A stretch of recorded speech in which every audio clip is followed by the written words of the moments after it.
Today we're going to look at what is a familiar scripture. It's in John chapter 8, verse 31. Then Jesus said to those Jews who believed in him. So he's speaking to those who actually believe, which means that they listen, that they hear. How many times did Jesus say, "He who has ears to hear, let him hear"? And that is such a critical component, is actually using the faculties, the ability we have to not just hear, because it means more than just be aware.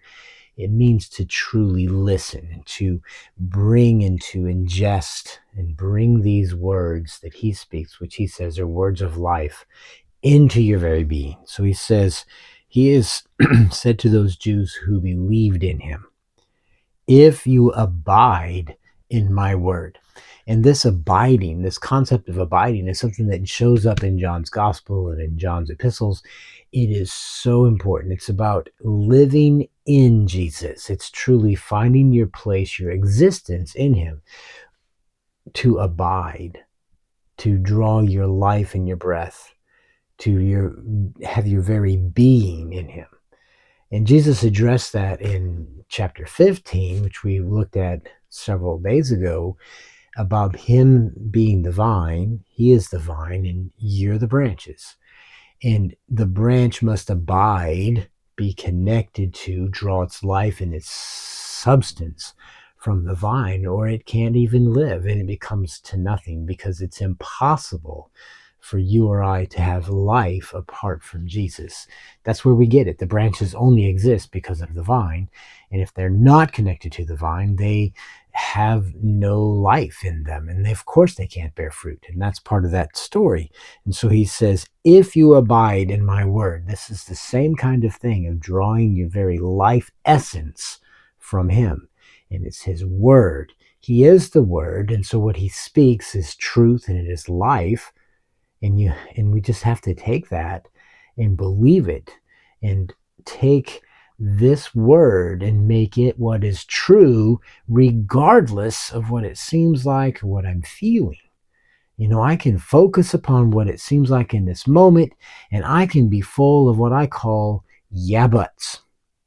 And if you listen, you will hear people expressing, maybe even yourself expressing, a yeah but, where we give some sort of verbal assent to the truth, to the word, to the scripture, and then we say, "but." So we'll say, "Yes, God is with me always, but I just feel so alone." Or it's, "I know that I can do all things through Christ who strengthens me, but I've got to be realistic. This is too hard."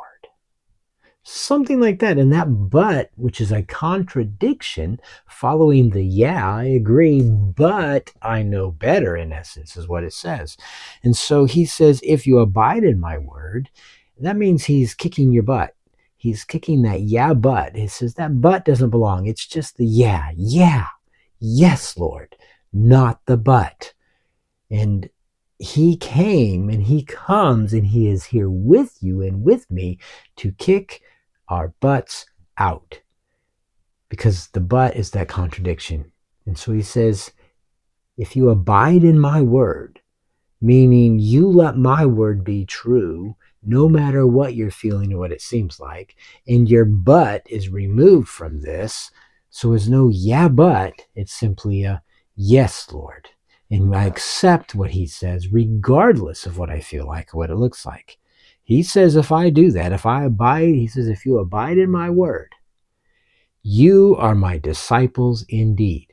And a disciple is a student, one who is disciplined by the teacher, the master.